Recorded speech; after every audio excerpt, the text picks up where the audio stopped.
Ready? Ready? This is it. Okay. Yeah. All right. The August 12th, 2025 School Board Regular Meeting is called to order. Mrs. Tresky, please call the roll. Mr. Cherry. Mr. Link. Dr. Jamison. Yes. Ms. Quintana. Here. Ms. Trigg. Here. Mrs. Watkins. Here. Mrs. Apow. Here.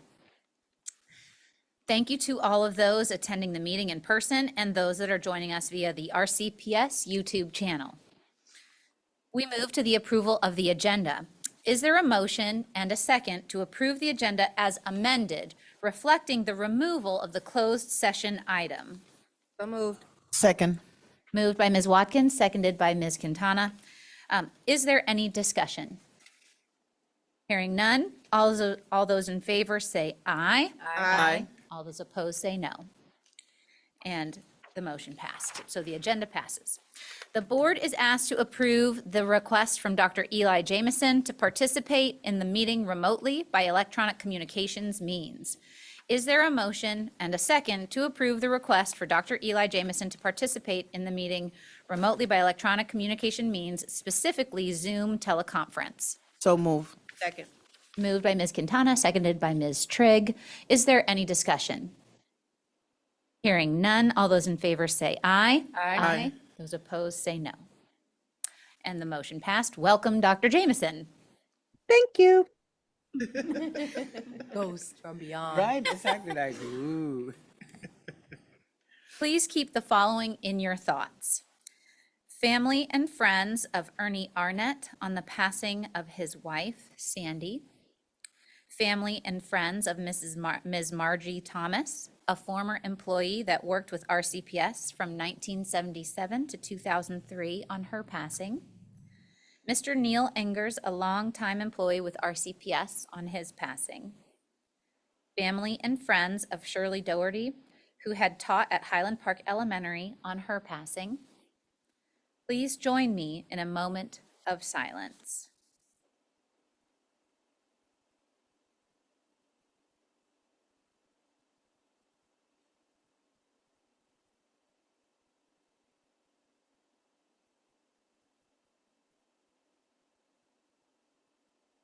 Thank you.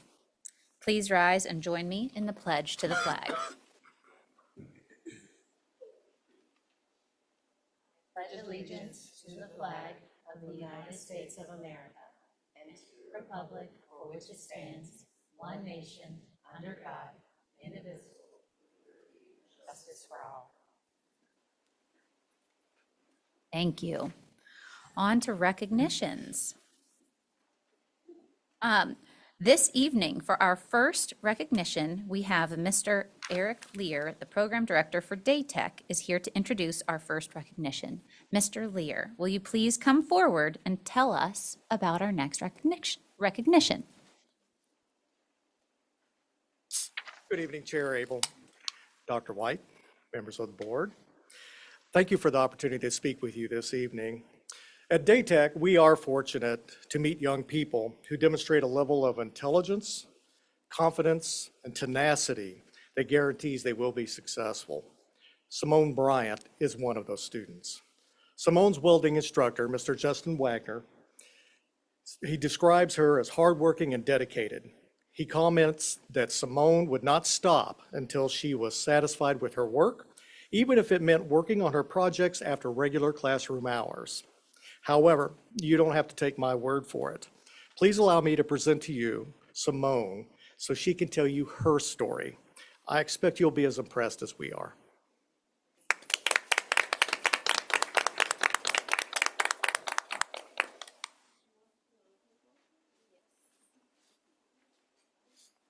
Hi. Hi. Hello. Oh, we get to see it. I know, this was exciting. I heard so much about Yes. it. Wow, it's amazing. Hello, my name is Simone Bryan. I'm a recent graduate from William Fleming High School. I have had the pleasure of being a part of the DedTech program for the last 2 years. In this program, I have had the opportunity to become a certified welder, thanks to Mr. Justin Wagner. When creating this, I kind of just made it. And I've been a part of this program called ACSO. It stands for Afro Academic Cultural Technological Scientific Olympics, or its nickname, the Olympics of the Mind, for the past 2 years as well. I competed locally under sculpture. This was my piece. And I won gold, which sent me to nationals. And in the middle of competing, I took it out to compete and it broke. Oh, no. It broke right here, right in the middle of my presentation. It just flopped over. I was in the city 3 hours away with no access to a shop. So as soon as I left my competition room, I immediately started calling around. I called mom and pop shops, tire shops, the local college, and finally I called American Welding Service LLC, and they put me through to their welding department, and they said, I quickly explained, hey, I'm 3 hours away, my piece broke, can I come in? It's TIG welded, I just need it fixed, whether you do it or I do it. And I said, yeah, come on in. So we drove about 30 minutes. I was still in my white, my pure white competition dress and my steel-toe boots in a dirty shop. my God. But we welded it, we tacked it right there. I held it for him, he tacked it for me. I just want to say thank you. Thank you to the program. Thank you to my teachers. Thank you to Brenda Hale. Thank you to NAACP and AXO for the opportunity, for supporting and housing my creativity, for everything. We're so proud of Oh, you. wow. That's amazing.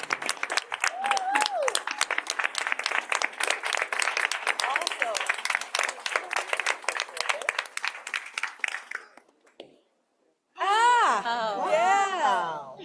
I love it. What do you call it? Nalumbo nucifera. It's Nalumbo nucifera. It's a scientific name for lotus flower. Oh, I love it. We have something for you, Okay. and we would love to shake your hand. Okay. And then also, Ms. Mitchell will not let you out without a picture, for sure, with Mr. Lear.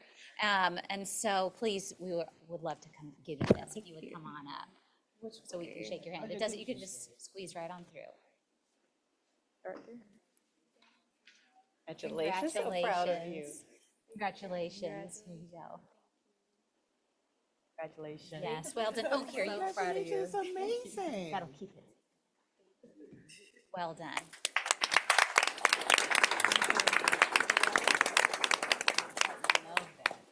I do too.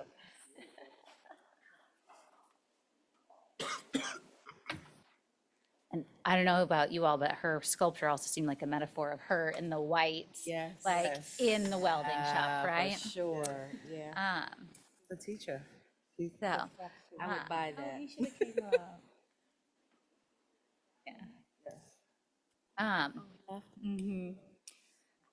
we'll make sure we catch them the next time.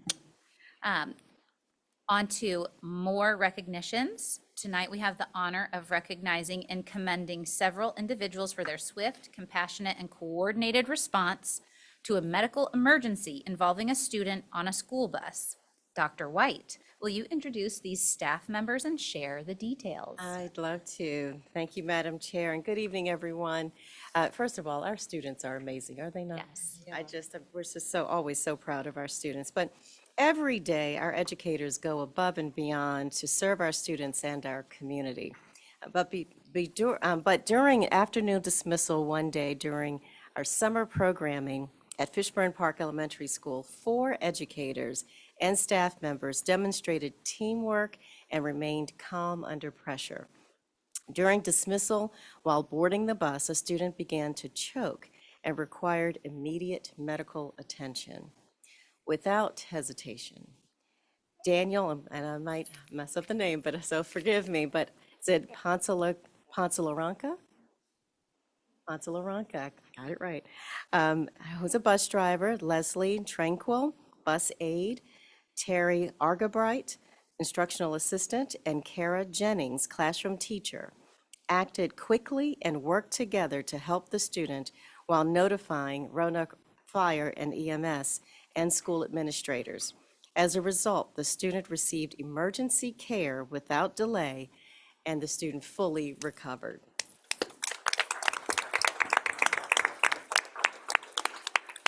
Today, it is my honor to present each of you with the superintendent's challenge coin. The tradition of the challenge coin dates back to military service, where they were used to honor individuals who demonstrated extraordinary dedication, courage, and leadership. And in that same spirit, 3 years ago, I created the superintendent's challenge coin as a symbol of our We Are One theme. This coin is not given lightly. It is reserved for those who go above and beyond the call of duty, those who understand that it takes all of us working together, staying focused, and moving forward to ensure all students in our community thrive. So you embody what it means to be a part of our CPS, and we are incredibly proud to have you in our family.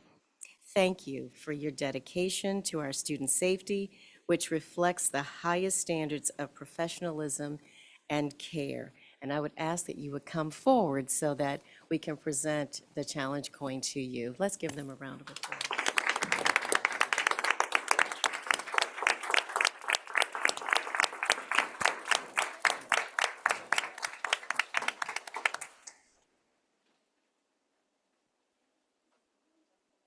I'm coming around. Thank you. This is not surprising. I've known you my whole adult life. Thank you, sir. Thank you, sir. 1 second, I gotta take these out of the. I was trying to hug. I know, they're hard to get out.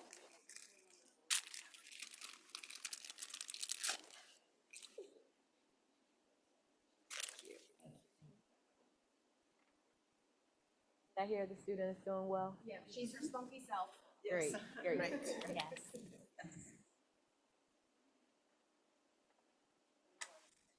Right in the middle, yeah. Matt, do you want us out of the way? So you have the, Do you want us, yes? No, we want you in the photo too. Okay, sorry. okay.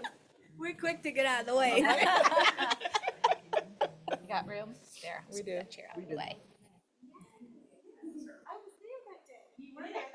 Yeah, that was in the morning.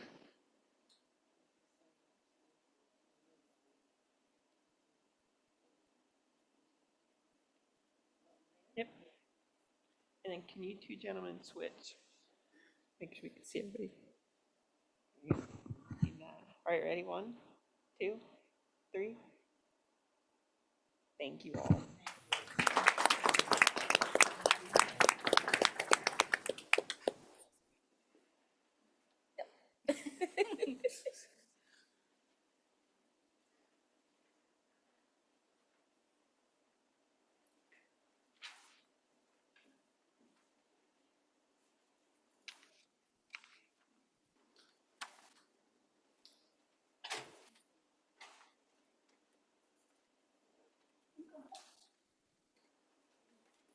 Thank you. Now, let's move on to the personnel list. Is there a motion and a second to approve the personnel list as presented? So move. Second. Moved by Ms. Watkins, seconded by Ms. Trigg. Is there any discussion?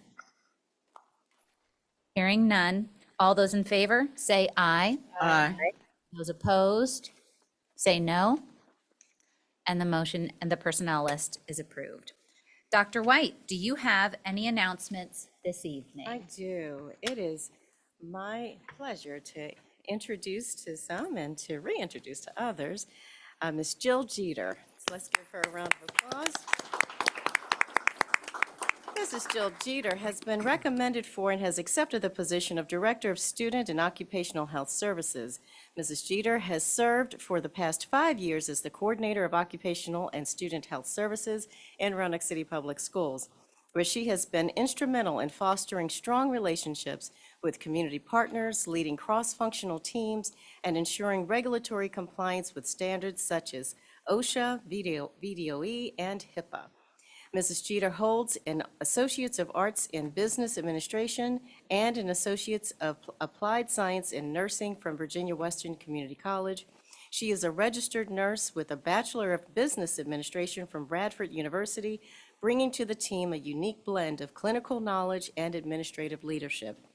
Prior to serving as the Coordinator of Occupational and Student Health Services, Mrs. Jeter served in the following roles: Workers' Compensation Case Manager for Coventry Workers' Compensation Insurance, Care Transition Coordinator 2 for Amedisys, okay, I got that right, Home Health, and Obstetrics and Gynecology Registered Nurse for Carillion Health Systems. Jill's expertise in managing nursing services and workers' compensation, as well as her ability to administer electronic health records and manage departmental budgets, make her an exceptional fit for this position. Congratulations, Mrs. Jeter. Thank you. Wow, this girl does sound amazing. Yeah. Well, good evening, Madam Chair, members of the board, Dr. White. I am deeply honored and sincerely grateful to accept the position of Director of Occupational and Student Health Services for Roanoke City Public Schools. It's a privilege to continue my journey with a district so deeply committed to excellence, equity, and holistic well-being of its students and staff.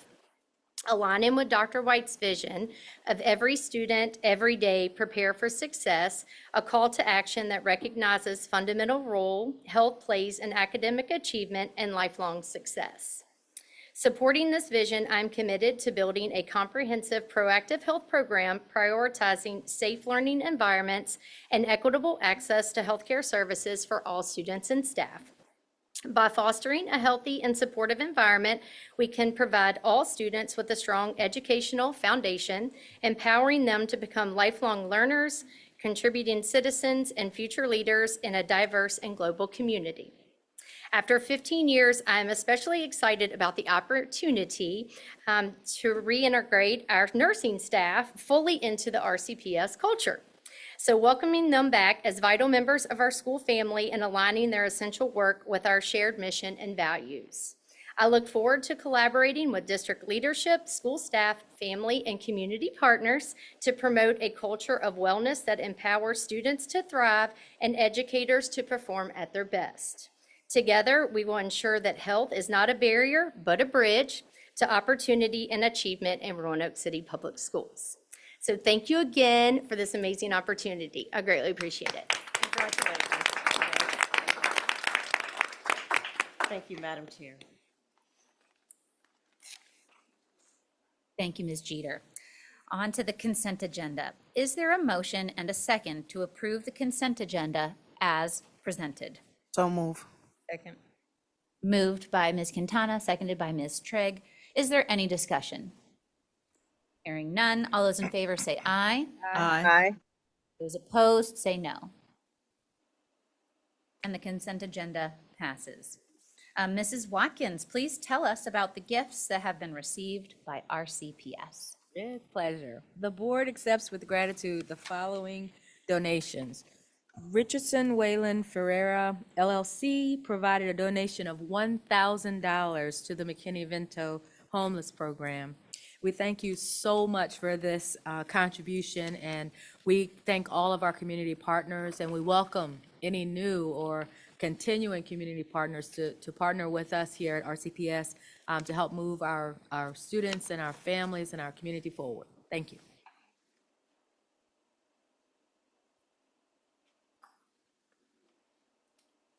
All right, thank you, Ms. Watkins. Citizen participation on agenda and non-agenda items.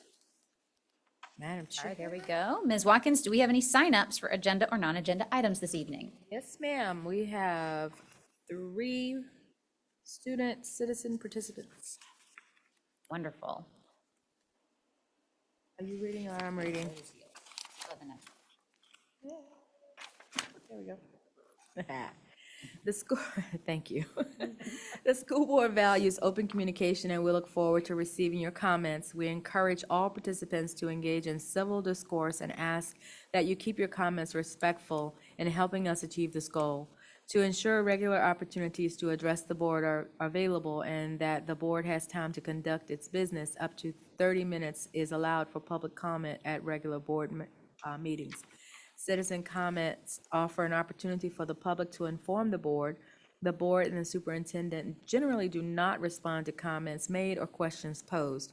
All individuals are urged to provide written copies of their comments or other material supporting their views to the clerk of the board, who sits over there, who will ensure dissemination to the board members. Staff present at the board meeting whenever possible will assist you with your inquiry.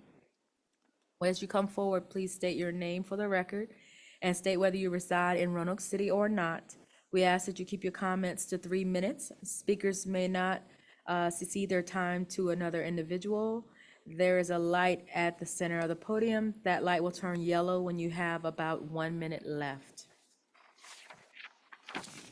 Right, first speaker is Izzy Bryant. Come on down. I didn't say it, Price is Right. I didn't say it, you did. Hi, Izzy. Hi, I'm ready. All right. Hi, my name is Izzy Bryant from Roanoke, Virginia. Thank you for giving me the opportunity to speak with you today. When girls are put out of class for what they're wearing, it's not just a loss of learning time. It's a message that our appearance matters more than our education. Today I want to talk about 2 everyday issues affecting students, especially girls: bathroom access during class and the school dress code. These things might seem small, but they impact how we feel, how we learn, and how we're treated. Most schools have strict rules about leaving class, but these often ignore urgent needs. For students dealing with periods or medical conditions like IBS or diabetes, waiting to use the bathroom isn't just uncomfortable. It can be painful, stressful, or even harmful. No one should have to share personal details just to take care of themselves. We need a more flexible, respectful bathroom policy, one that trusts students and uses discretion. A small change like this can make a big difference in how safe and supported we feel at school. Many school dress codes may seem fair, but in practice, they disproportionately affect girls. Rules about short shorts, tank tops, or skirt lengths are more enforced on girls than boys. We're told these rules are to avoid distractions, but the message we really hear is that our bodies are the problem. We're taught to change how we dress instead of others learning how to behave respectfully. This doesn't protect anyone. It just makes girls feel self-conscious and judged, not for what we do, but for what we wear. Why aren't we focusing on teaching respect and accountability? Students should learn how to treat each other, not to be told their clothing defines their worth. Schools say they care about a student's mental health, and I believe many do. But that care needs to be shown in everyday rules. When students are shamed for what they wear or denied bathroom access when in pain, we don't feel supported, we feel controlled. School should be a place where students feel safe, feel respected and trusted, where we can focus on learning, not worrying about school dress code violations or whether our health needs will be met. In conclusion, it's time for school policies to reflect trust, respect, and empathy. These changes don't cost lots of money. They just require listening, understanding, and a willingness to grow. Let's create a school culture that supports students, not one that embarrasses or limits us. When students feel safe and respected, we're more confident, more focused, and more likely to succeed, not just in school, but in life. I hope you'll take this into consideration. Thank you for listening. Thank you.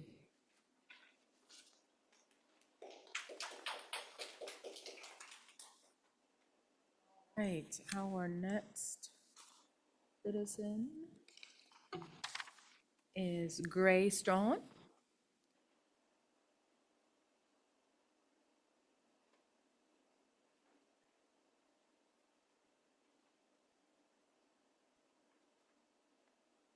Hi there, Gray. Hi, I'm ready. All right. Good evening. My name is Gray and I am from Roanoke, Virginia. Good evening, members of the school board, administrators, and staff. Thank you once again for giving me the opportunity to speak. This is my second time addressing this board, and unfortunately, it's a conversation we're still having because the concerns I raised previously have yet to be fully addressed. Tonight, I want to once again speak about the school dress code and the racial discrimination that often goes hand in hand with its enforcement. We've had this conversation before, and I had hoped that by now meaningful changes would have been made. While I've seen progress in areas like bathroom access, and I sincerely thank you for taking action there, this issue remains unresolved. Because this isn't just about comfort, it's about dignity. It's about the right to exist in a learning space without being sexualized or targeted unfairly. When I first raised this issue, it was based on personal experiences, not just my own, but those of many fellow students. And unfortunately, students of color continue to be disproportionately affected by how dress codes are enforced. I've also noticed that when students of color make mistakes, the disciplinary response from administration often seems harsher compared to white students. The current dress code policies, and more importantly, how they are enforced, do more than limit students' freedom. They limit their education. Being repeatedly pulled from class, suspended, or punished over clothing that doesn't interfere with learning causes students to fall behind. These missed opportunities, combined with disciplinary records and negative interactions with staff, feed into the larger problem of systemic inequality, based not only on race but also on gender, that persists in our education system. So I'll end with this. We don't need promises, we need progress. We don't need to be heard, we need to be respected, and we don't want to fight, we want action. Thank you. Thank you.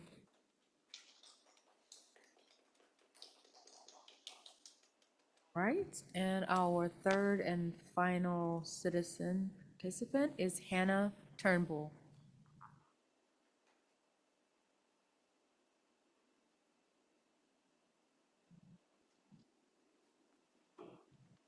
Hi, Hannah. Hi. Are you ready? Yeah. All right. Good evening, members of the school board, staff, and community. My name is Hannah Turnbull, and I live in Roanoke City Public School. Roanoke City, yeah. Thank you again for allowing me to speak. At our last meeting, I shared concerns about how current dress code policies and bathroom access rules affect students' comfort, dignity, and health. Tonight, I want to follow up, not just to repeat my concerns, but to highlight what's happened since and ask for real action. First, on dress codes. Many students have told me that they feel the same way I do, that the rules unfairly target girls, making us feel judged for our bodies rather than respected for our character. Since speaking here last, I've heard more stories of girls being pulled out of class, missing valuable learning time, for things as small as visible bra straps or tank tops. This isn't about discipline, it's about priorities. We are here to learn, not to be policed for our appearance. Second, on bathroom access and menstrual health. This remains a serious issue. A student's right to manage their own health should never depend on whether a teacher thinks it's a good time to use the restroom. We wouldn't deny a student with diabetes the ability to check their blood sugar. Period care should be treated with the same urgency and respect. I'm not here to point fingers. I'm here to ask for solutions. That could mean updating the dress code to focus on truly disruptive behavior, not normal clothing. Implementing a clear policy that ensures students can use the restroom when needed without fear or punishment. Providing free period products in all restrooms so no student is left in a stressful or humiliating situation. In the end, these are not radical requests. They are simple, reasonable steps to create a school environment where all students feel safe, respected, and ready to learn. Thank you for listening, and I hope we can turn these conversations into real changes. Thank you. Thank you. That concludes our list of participants, Madam Chair. Thank you. And on behalf of the school board, I want to thank everyone for taking the time to speak to us this evening. As we said earlier, we value the feedback of our community. Public input is important as we make decisions on behalf of all students in Roanoke City Public Schools. And on to the superintendent's report. Okay, very good. Thank you, Madam Chair, and good evening, everyone. Good evening to everyone watching and everyone in person. Again, so we welcomed all of our teachers back this week, and so we're so excited to welcome our students back for the first day of school a week from today. So this evening, we're bringing forward a readiness update for your information as we prepare for that first day. Before we get to our agenda, I would like to highlight a few items for the board and for the public's information. Last week, we celebrated our summer graduates at the Jefferson Center. These students worked hard this summer to earn their diplomas, and I want to congratulate them for persevering.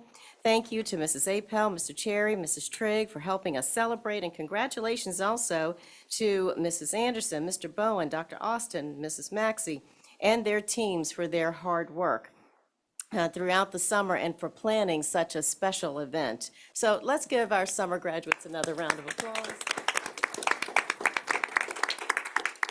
I'm also excited to share that RCPS was recently featured in a national publication about building high-impact CTE centers. In the article, our Career and Technical Education Director, Kathy Duncan, shared insights about how to create innovative CTE opportunities for students, including the development of the Charles W. Day Technical Education Center.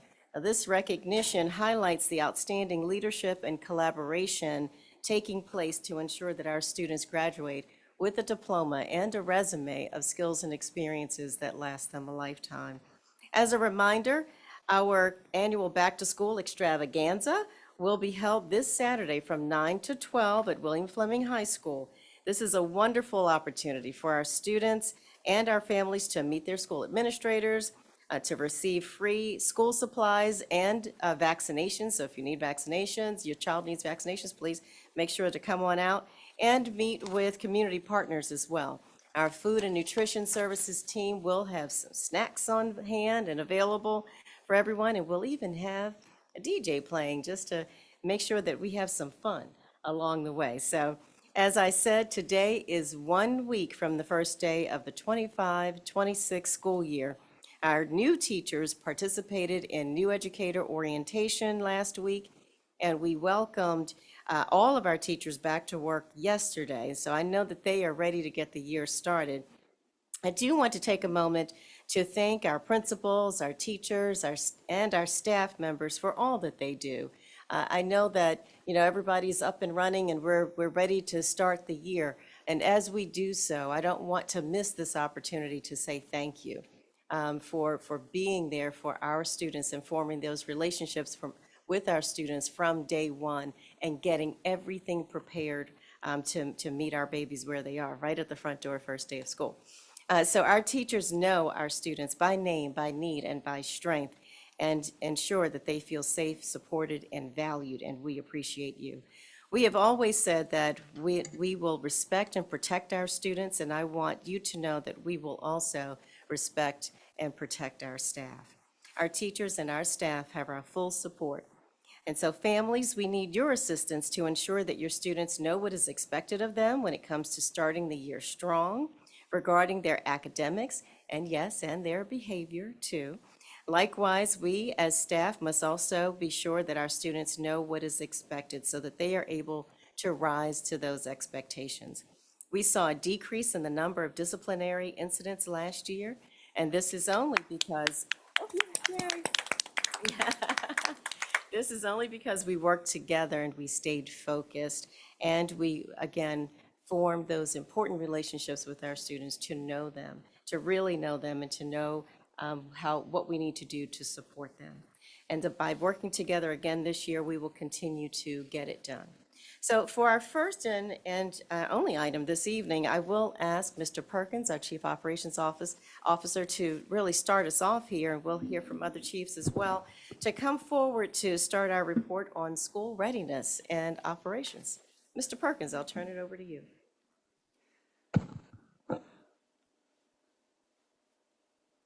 Thank you, Dr. White, Madam Chair, members of the board, ladies and gentlemen. I bring to you, I believe, a really good update with a couple of challenges that we'll highlight, but we are well on our way. So as soon as, there it is, we'll jump right into it. Building operations, we are on track to have all the buildings cleaned. We are continuing this year with our what we started during COVID, and that is cleaning every day, high contact areas, and deep cleaning every Friday. We will continue that with devices called T360s. We will have inspections done of all the facilities prior to school starting for the safety and well-being of our students. And I'm going to throw out to an attaboy and girl to our HR team. When I put this and posted this, we had 3 full-time and 4 part-time positions open. We have pending offers now for all of those. Wow. Oh, yes. So our building operations team, which is 151 strong men and women, will be fully staffed shortly. Our facility maintenance team, one challenge we have, Round Hill, we have an HVAC compressor on the kindergarten wing that needs to be replaced. It was replaced. However, the oil is on back order that goes in that compressor. So we are working to get that in. We believe we will have it before school starts. So we think we'll be all right, but we're working to get it expedited. Moving to grounds and athletic maintenance, we have had a long summer. Next summer is a short summer, according to Mr. Freeman. Over the summer, we've had significant projects that were completed to include repaving key areas, inspecting playgrounds, stadium bleacher replacement, and other enhancement efforts. Our grounds team did a great job, and if you remember this summer, it was hot, humid, and rained a lot. So they worked in some pretty tough conditions to get that done, so we're real proud of what they've done. Our warehouse, a lot of people talk about reading a book called Reset right now as a team. And in that, the first couple of pages talks about a warehouse with stuff that's delayed for days. Well, we're within 24 to 48 hours on all of our deliveries. So our small Amazon plant in the back of this building is doing great. So we're real proud of what they're doing, and they are moving a lot, folks. It's not just surplus from the schools, it's things going to the schools, and there's a lot of it, including ID badges that go out tomorrow for delivery to all of our students this year. So our warehouse is doing fantastic. Next, capital improvements. We are going to be at 17 full solar roof arrays across our district. That is over the 7 we installed last year. By the end of this fiscal year, all 17 will be in place, and they're scheduled to be completed. We have a ribbon cutting starting or occurring on August the 29th that we're excited about at our Community Empowerment Center at Booker T. Washington. And there is an update, but we have a challenge with Preston Park.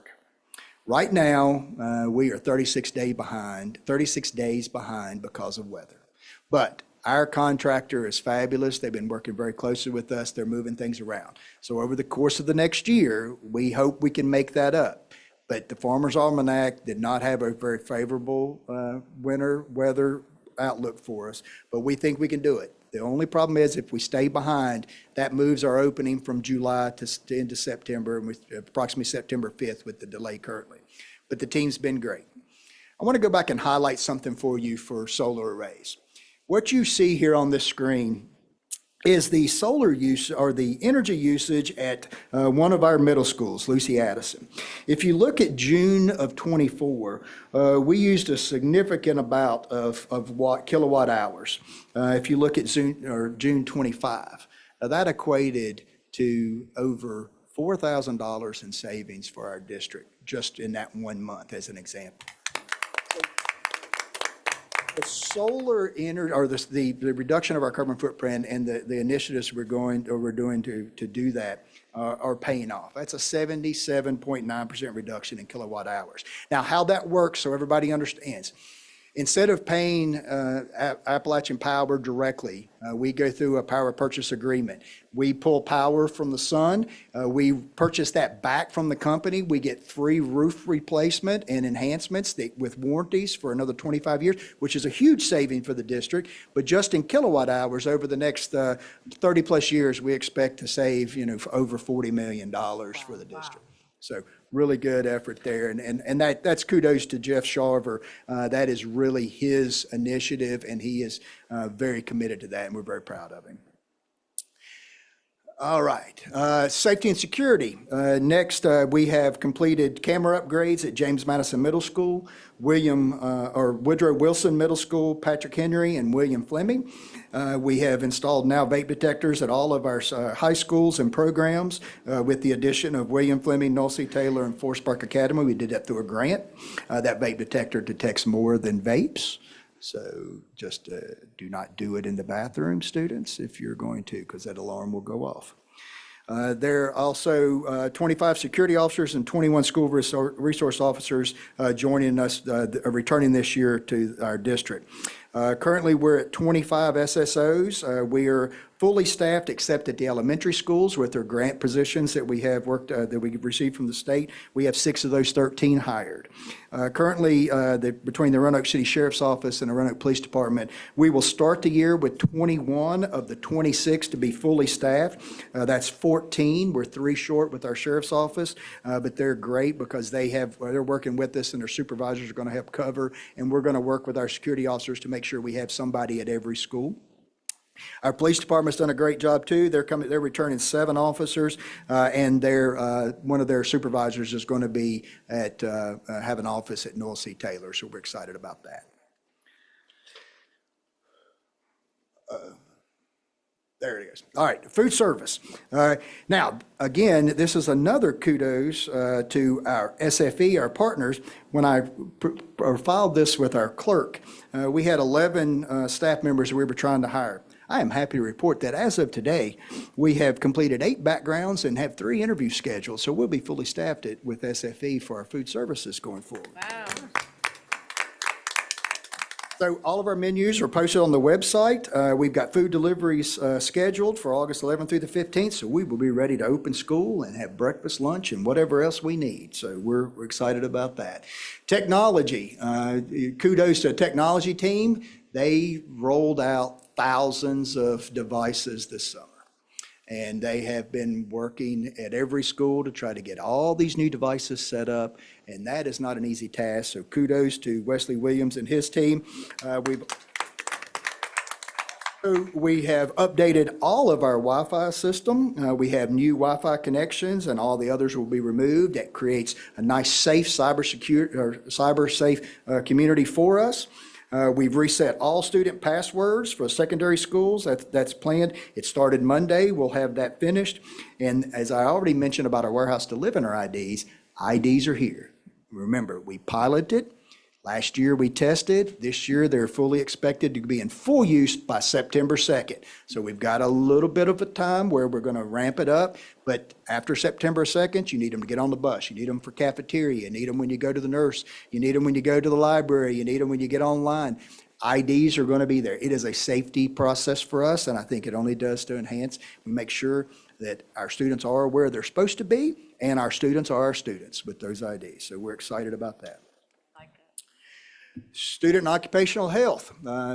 You approved not only a director, but you approved well over 20 nurses to join Roanoke City Public Schools. We have offers. We have a deadline tomorrow, and we expect to be fully staffed in every school with nurses. Our Korean team decided, the overwhelming majority of them decided to join us, so we're excited about that. And as soon as those offers go out, we'll have a complete team that's in-house.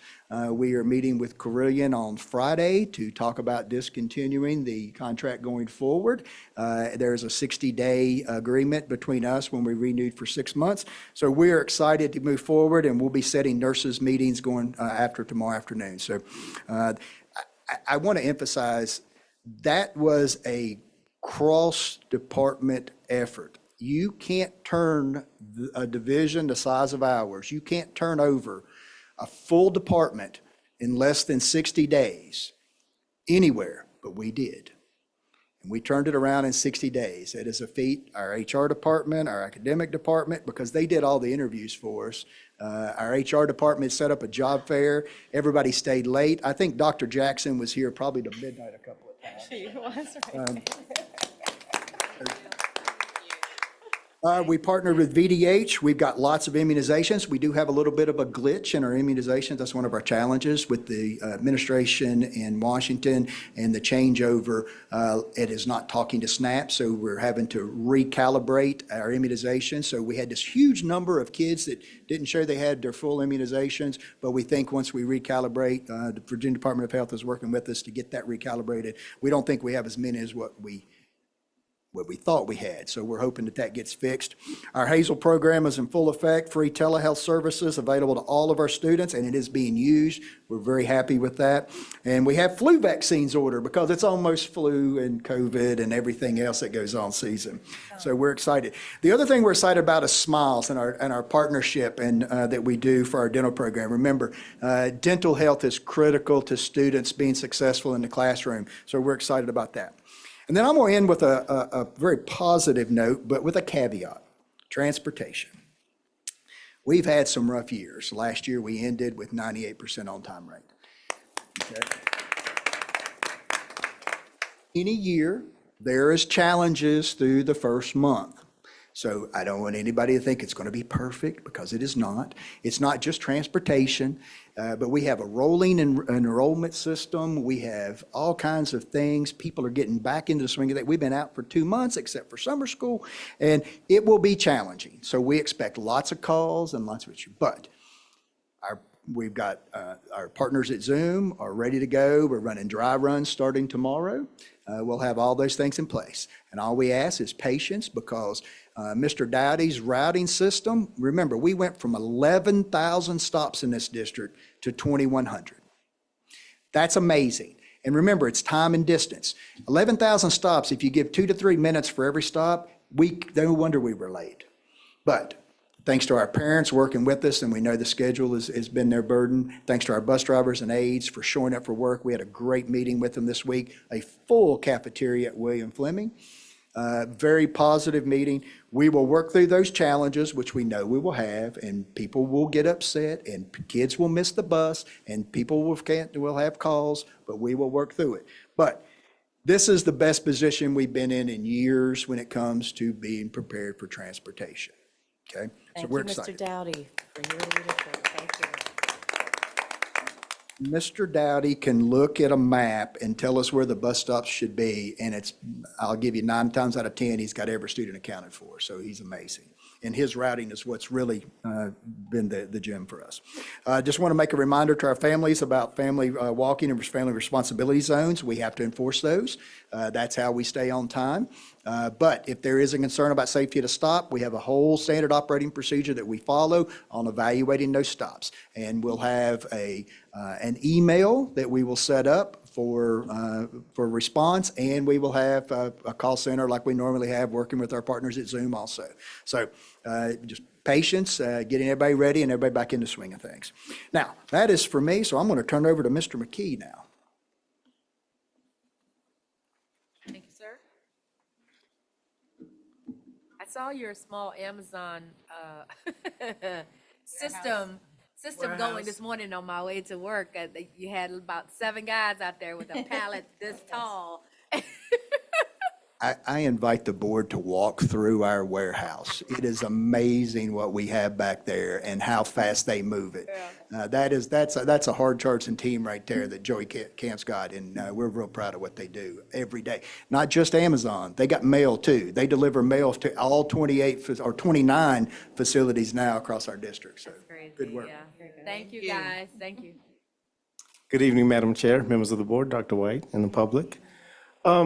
If you can think back in February when Ms. Jackson came up and she presented the new standards of quality, and we had to add 40 new EL positions. I thought I had to call company nurse that night because my heart was pounding. I was like, how are we going to find these 40 EL positions? Then we go through staffing, right? So we go through staffing to all the schools, meet with the principals, and we decide we have to add 20 new classroom teachers to lower class sizes. So if you add that up, Mrs. Apel, you're the math person, 56 total positions. How are we going to find 56 positions? So we didn't know what to do. So what we did was first, just paused, took a deep breath, talked to Lori Seidel to breathe and, make sure we have a mindful moment because there was a lot going on. But Mr. Perkins did say something very important that in order for us to fill these positions and the other ones that we had, it was cross-departmental. First, it started with Dr. White and the board in terms of your commitment to salary and benefits to our teachers and our staff. Second is working with academics, instruction, marketing, finance, operations to make sure we all work together to make sure we get the people that we need. And then thirdly, we have to look at our working with our principals, our assistant principals, instructional supervisors. I'm trying to build up the lead right here, so just work with me. Working with them on a regular basis to make sure we get through the interviews, and then working with our department. The person that led all of this was Dr. Jackson, our Director of Recruitment and Organizational Engagement, along with other members of our team. But when we looked at all these new positions, and I want to talk a little bit about promotions and transfers, in which those create what we call happy turnover. So we had about 25 of our current teachers move into those 36 EL positions. Of course, 13 were our Spanish teachers at the elementary school, but then we had 12 other classroom teachers move into those EL positions.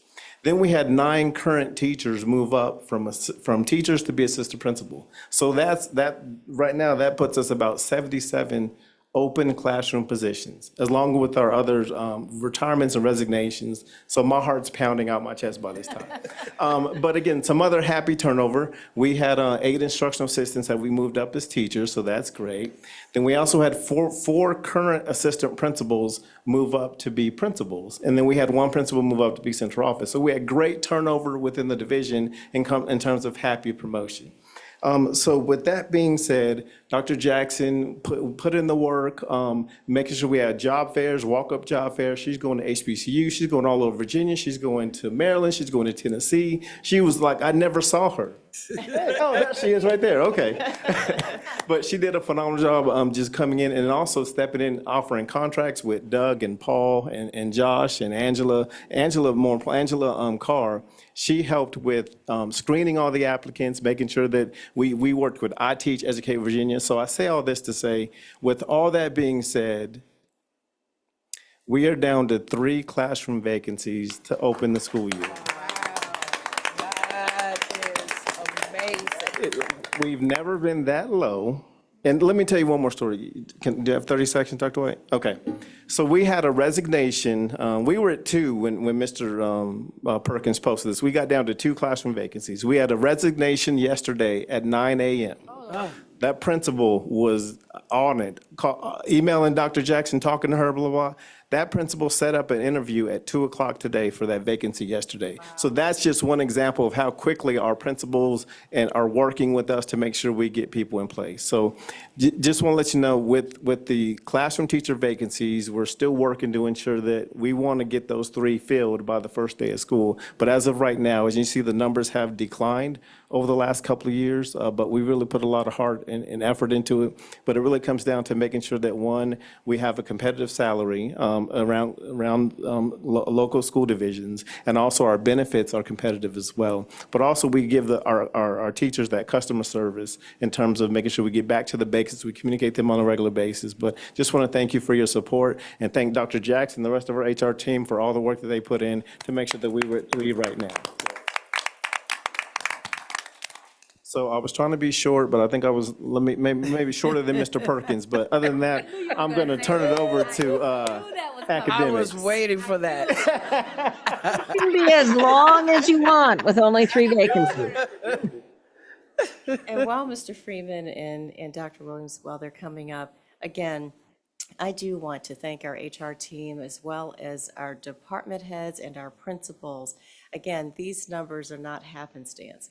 It's because of intentional effort, long nights and weekends and all of the things that go into making sure that we have the best people on hand in our school division. And thank you to the school board for your commitment to making sure that we have the salary structure, we have the support systems in place so that we are an attractive school division that candidates choose. So hats off to the team again. Thank you. Mr. Freeman, Dr. Williams. Thank you, Dr. White. Good evening, Madam Chair, Madam Vice Chair, members of the board, Dr. White. I'm going to be shorter than Mr. McKee, so we can win the prize for tonight. So Mr. McKee's already stated, as you've seen on the chart, already there. A lot of things taking place this summer, but I want to talk a little bit about, he talked about administrators. You saw those that were promoted. We had a lot of administrators into assistant principal positions. You saw those 4 that went into principals. So this summer we did something a little different. We went back and looked at our leadership academies and we designed some things to be beneficial to our principals, our instructional supervisors, and our assistant principals, where we all are speaking the same language from day one. So during this time, we had a 3-day session. There was 2 different sessions to make sure we capture all of our administrators, all those that were hired after July the 1st, so make sure we had an opportunity to have them in the session too. So start off with core values in the areas of qualities and characteristics they saw in themselves as instructional leaders in the building. We asked for characteristics. We took a true colors test in order to see exactly who our leaders were in the room, but also who are leaders on their own team, so they could see their individual leaders within inside themselves and their building their leadership team. We talked about Tier 1, effective Tier 1 instruction with curriculum alignment and assessments, maintaining high expectations from day one for all students. And we've seen that this week in play with our professional development sessions that have taken place throughout the division and that will continue to take place tomorrow. We also look at a time as I gave him another title. Mr. Perkins mentioned in regards to the reset book. We had taken an opportunity to reset with our IoT and PLC meetings in order to take a look at those that are coming on as new principals to our division. We wanted to make sure they're on board with what we're doing from day one as we go into our IoT and PLC meetings and doing and conducting informal walkthroughs. And we also had our OASIS team shared data that was preliminary data from the end of the school year as we're preparing for our CSIPs for the new school year, so the teams can go back and they had an opportunity to have a work session during those days. So a lot of it was hands-on for our principals right here with all the specialists in the room to work with them. And updates were also given from Dr. Poland and her department regarding CPS calls, chronic absenteeism. So we did have to do some of the managerial things from the VDOE updates and also dealing with discipline. And HR worked with us in dealing with managing employees. So it was all departments working together to make sure, as Dr. White would state, we are one from day one, making sure we're speaking the same language throughout the whole entire time. We did have another piece this year that we did a few years ago with new employees that joined the division. And one of the things we did with the new employees, we had understanding our community. We wanted to make sure they understood when they got to Roanoke City, our students, our community, our demographics, and we were able to have a panel of some of our retired educators and long-term educators of the division. Mrs. Ennis and Mrs. Clater was able to speak to them, talking about understanding their leadership roles and their leadership roles, what they see in the community here in Roanoke City. We also had an opportunity, coordinated again by Dr. Williams and Mr. Perkins, a bus tour. So we want to make sure we on board, as Mr. McKee would say, on board all of our employees here in Roanoke City Public Schools. So I wanted to start with that and share that, and I'm going to let Dr. Williams share a few things. So our teams have been working really hard this summer. And when we talk about customer service and taking care of our teachers, we want to make sure that they have the tools that they need. And they're high quality, they're up to date, and they're easy access.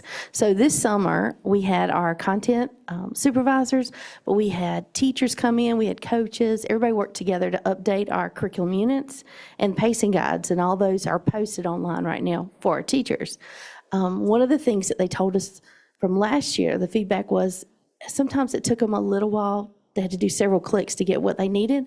Well, our team worked together this summer to create one SharePoint site, so they have one hub, so it's really easy. And today, our elementary team was at Fleming, so they had everything posted online, and they also got a hard copy of their first unit, so they're prepared. Everything's ready for first 9 weeks. It's go time. So they were very excited. I was telling Dr. White today that the energy in the room was so positive. It was just wonderful to have everybody back together. So our teams worked hard over the summer. Also, we ordered and received our textbooks. So thank you for approving our new series. They were delivered to our schools. This summer, we had training for our principals and APs. We had training for teachers, several sessions. And then this week, we're having more training, and we're getting positive feedback about our new series. We also have digital access for Math Space and Five Ponds Press. So they have all the resources at their fingertips because we want to take care of our teachers in the classroom and make sure they have the tools that they need. And then like what we said, this week we're having all our professional learning series, and it has just been great. One of the additional things we did this summer is we're starting and piloting the Monterey, Round Hill, and Preston Park project, GLAD, with its guided language acquisition design. When we had teams come together this past summer at Round Hill approximately over 20-some individuals, and Dr. Williams will share some more shortly. But sessions took place for training where co-teachers and teachers and the leaders of those schools came together to work with students we use students from our summer program for instructional techniques and strategies where you would see them making inferences, modeling strategies, using context clues, critical thinking skills were used. So as an instructional framework, we're trying to utilize there in these 3 schools as a pilot to bring some things to our EL population too. And just to share a little bit about our professional learning session, if you'll look at the bottom picture, you'll see that we have our teachers and administrators are kind of sitting on the back row, and you have a sort of a coach in front of them that's one of the GLAD trainers. And then behind that coach, you're going to see the children and the other facilitators and presenters, and they're actually modeling the strategies while our teachers and administrators are observing, and then we get to have lots of Q&A sessions and planning sessions. So we are very pleased with this professional learning opportunity, and we will keep you posted on the process. And this is not a program. It is really key instructional strategies, research-based, that's good for all students.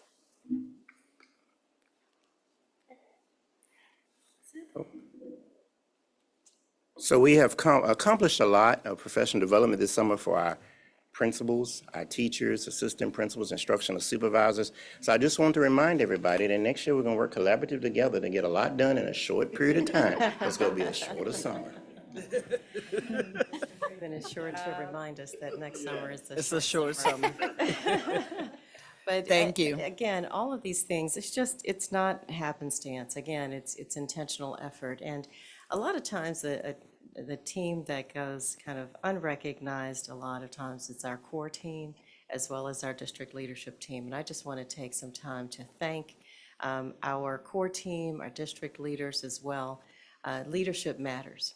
And all that you're hearing about in terms of what's getting done and what has gotten done, it doesn't get done without their leadership. So thank you to the team for all that you do. Madam Chair, that concludes our report. Wonderful. So does the board have any comments or questions? And I'm going to see if Dr. Jameson, since I remembered that she was virtual with us, had anything she wanted to contribute first. Dr. Jameson? No, just a wonderful opening of school report. Looking forward to the new year. Thank you. I know it does feel a little like, yes. Ms. Trigg? Great job to the core team and everyone for a successful summer going into a great school year. And we understand that those transportation may be a little delayed. Anybody's watching, download the app if you're new. Stay on task. If your child has a phone that they won't be able to use in school, download the app so they're on the bus on time. Ms. Quintana? I just want to again thank the core team, Dr. White, because you hired these amazing people, and I just hope you guys know we don't take for granted. We know you work late evenings and weekends. I know it. I can't thank you enough as a parent, and you guys are amazing. So thank you. Ms. Watkins? And I think everyone else has said everything. I did want to also just say, when I rode by this morning and I saw the team out there moving boxes, it just makes me proud to be a board trustee because I see you all.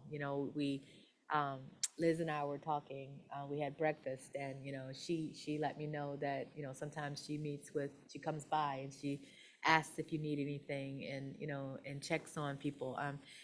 It's so important, the work that you guys do, and if people aren't, I know that you're getting your flowers, but if we don't say it enough, thank you so very much for everything that you do, and I'm really excited about how how innovative we are and forward thinking about how to educate kids. These are COVID kids coming through here. And I mean, not that there's anything wrong with the COVID kids, but I mean, just they're different, but it's different. Each generation is different. Each student has their own set of needs and their own set of skills, right? And talents. So the work that you guys do to try to figure out how do I meet this child's needs, and get them the education that they deserve, at the way that you guys recognize how important your part is in the bigger picture is amazing. So thank you, thank you, thank you. Thank you, Ms. Watkins. And, I also want to echo all the sentiments of the board members present, and also how we are one is not just a slogan, not just lip service, it's put into reality. And we saw that even tonight with each department, giving credit to all of the other departments and the work they do.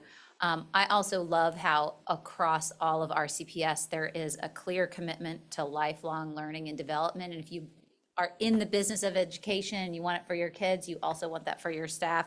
And that goes across all departments, not just our classroom teachers. And I loved how Ms. Watkins pointed out that it's also innovative. It's our administrative team, core team, they're not stopping with, this is how we do it.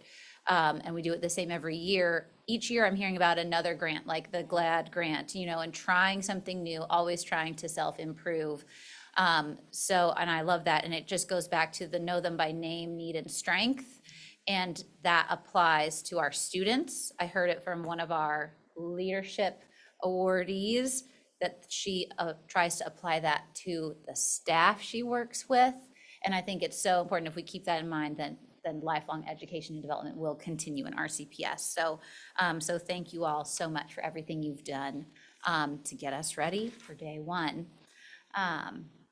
So also, on the heels of our school's readiness report, we as a board wanted to take a moment to discuss our financial readiness for the new year by closing the loop on some outstanding questions and providing some updates regarding budgets, past, current, and future, as well as ongoing conversations with City Council. In April of 2025, concerns were raised regarding RCPS spending during fiscal years 2022 and 2023. Following a review by the finance departments for the city and RCPS, and per communication from the mayor, there is no evidence of overspending appropriations in fiscal year 2022 nor in fiscal year 2023. Thus, there is no malfeasance. The school board was appointed by City Council to do a job, a significant aspect being financial oversight. And this closure can serve to reinforce public trust in RCPS and assure our stakeholders of the fidelity and transparency with which RCPS manages its finances. We also encourage stakeholders to access our audits as can be found in board docs, typically from the November school board meeting each year. Regarding fiscal year 2025, which closed at the end of June, at our upcoming August school board workshop, the school board will be discussing our application to City Council for the eligible 40% of the fiscal year 2025 true-up. The RCPS administration will be prepared to share a preliminary list of priorities with the board at that time. The financial books should be nearly finalized around mid-September, both for the city and RCPS. So it is around that time that we anticipate conveying our requests to City Council.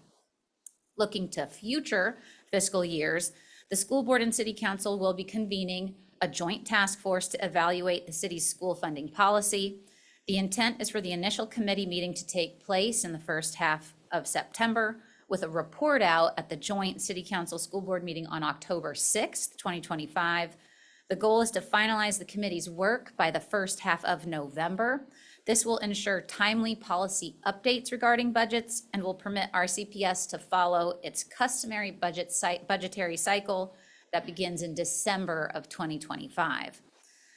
The school board does not take budgetary concerns lightly and is proud of the work done by the superintendent and the RCPS administration on behalf of our students to make every dollar count, as you heard tonight. Transparency and communication are the foundation of the trust that this administration has built with intentionality.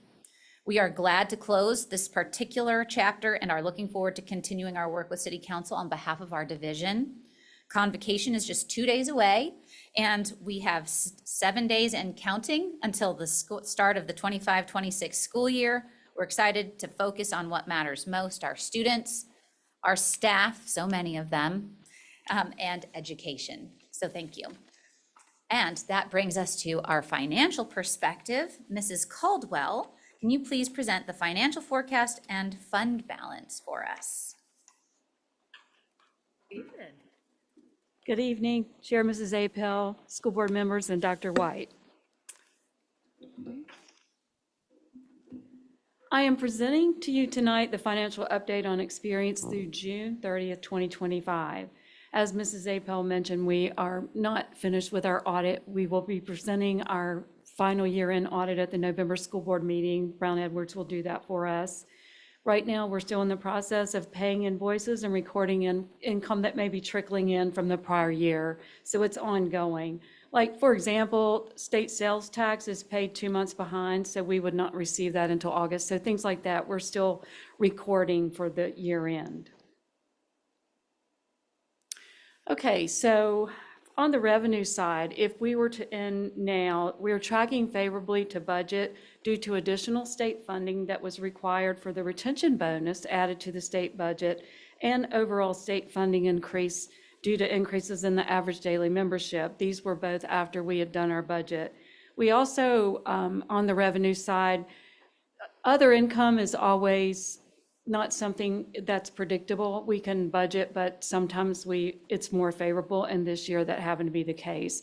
And so it's things like interest income or rebates, refunds, that sort of thing that comes in. So if we were to end the year now, we would be forecast to put 5.3 million back into our budget, above budget, I'm sorry. On the expenditure side, we are trending closer to budget on the expenditure side due to the textbook purchases that were paid in June, and this was from the amendment made at the May 13th school board meeting. And we also paid the state-funded retention bonus. So right now, we are trending to be 1.37 million below budget. If we were to end the year right now, we would be contributing 4.92 million back to fund balance, but I want to point out the City Council has decided that they will no longer allow the school board to retain fund balance at year end. So we are working through that, how that's going to look on our financials going forward with both our auditors and the city's finance office.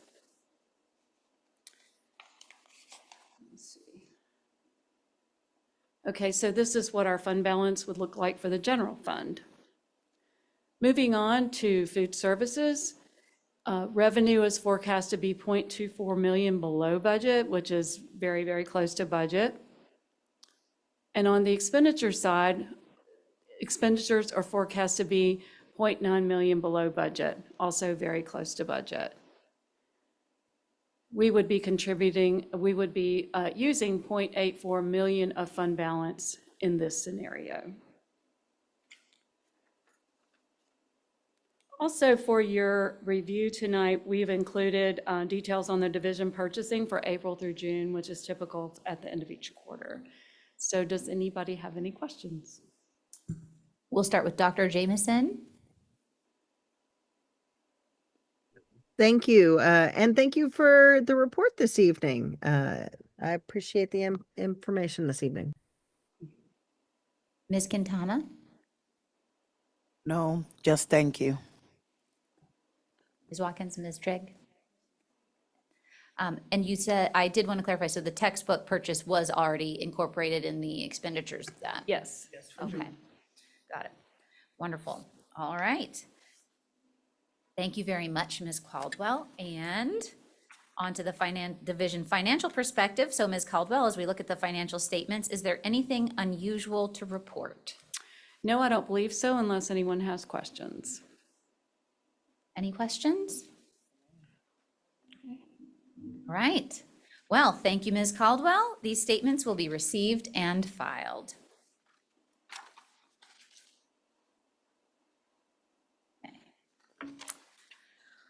For committee reports and ongoing business, is there a motion and a second to approve the appointment of the following school board members to the listed required committees for the 2025-2026 school year as presented?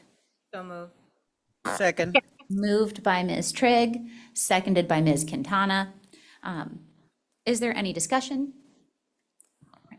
Hearing none, all those in favor say aye. Aye. Any opposed, say no. And the motion passed. All right. For committee reports, the board is requested to approve the application and required signatures for Mrs. Joyce W. Watkins as a candidate for Blue Ridge Regional Chair at the 2025 Virginia School Boards Association, or VSBA, Annual Fall Conference. The 2025 VSBA nomination form for candidate or chair for the VSBA Regional Office application information requires the approval and signature of the school board. Is there a motion and a So second to approve the application and signatures for Mrs. Joyce W. Watkins as the Blue Ridge Regional Chair nominee at the annual Fall 2025 VSBA Conference? I heard moved by Ms. Quintana. Seconded, I think Ms. Trigg beat you out. Seconded by Ms. Trigg. Is there any discussion? Stupid delay. She tried on the last one too, yes. So all those in favor say aye. Aye. Any opposed say no. All right, and the motion carries. Congrats, Ms. Watkins. You have our support. Thank you very much. All right, and for reports from committees, does anyone have reports to share? We'll start on this side, or well, Dr. Jameson, we'll start with you, so I don't forget you. Any No reports. All right, Ms. Quintana, Ms. Watkins, Ms. Trigg, none. And for the Policy, Governance, and Legislative Priorities Committee, that committee will meet on August 18th, 2025 to review and consider policy updates presented for first review at the August workshop. The committee's recommendations are expected to be presented to the board for first review at the August 26th workshop and for consideration for adoption at the September 9th, 2025 school board meeting. Okay, so regarding ongoing business, is there any ongoing business or reports to share at this time? Nope. All right, future business. We have several reminders of upcoming events. Convocation, 2 days' time, as previously mentioned, at the Berglund Center at 9 a.m. It's like a giant pep rally for RCPS. August 16th, Saturday, back to school extravaganza from 9 to noon at William Fleming High School. August 19th, first day of school. Mm-hmm. Yes. Working on getting my kids up earlier and earlier every morning. August 26th is the school board workshop at 5:30 p.m. at the William B. Robertson Building. And then August 29th, as Mr. Perkins referenced, is the ribbon cutting for the Community Empowerment Center at 11 a.m. at the Community Empowerment Center on 40 Douglas Avenue. So a lot of things happening. All right. Well, hearing no further business, this meeting is adjourned. All right, you did it. Thank you, everybody. Have a good one.